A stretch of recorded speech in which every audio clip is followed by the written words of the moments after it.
Now, if anything is certain about Venezuela right now, it's the uncertainty of the country's future. After Maduro was captured by US troops over the weekend, President Trump said the US will run the Latin American country, and standing right behind him was Marco Rubio, not just as a Secretary of State, but as Washington's point man for Venezuela. To understand this better, we need to rewind the clock. In 2017, Marco Rubio needed police protection because Venezuela's security chief was accused of plotting to kill him. The reason? Rubio would not stop attacking Nicolas Maduro. Back in 2014, on the US Senate floor, he called out the Obama administration for failing to sanction him. He said it was shameful and dangerous. Maduro, though, was furious. He mocked Rubio, calling him the craziest of the crazies. But fast forward a few years, and the tables have turned. Because today, Nicolas Maduro is in US custody, captured in a daring pre-dawn military raid. And at the center of it all stands Secretary of State Marco Rubio, the same man who once needed round-the-clock protection. The same man Maduro wanted silenced is now described by the US media as the viceroy of Venezuela.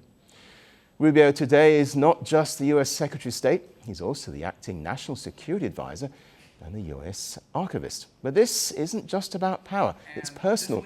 Rubio calls himself the son of Cuban exiles. He's born to Cuban immigrants who came to the US looking for a better life. And his politics are built on that story, a lifelong mission to roll back socialist governments in Latin America.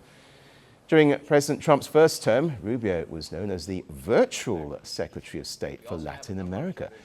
He speaks fluent Spanish, has close ties to Latin American leaders, and knows the opposition in Venezuela. Some sources even call him the Latin America whisperer. Insiders say he played a vital role in pushing Trump towards removing Maduro, and crucially, Trump now seems to trust him, despite very public spats in previous years. They see each other almost every day. Their offices are next to each other. They appear to share a warm, almost informal bond.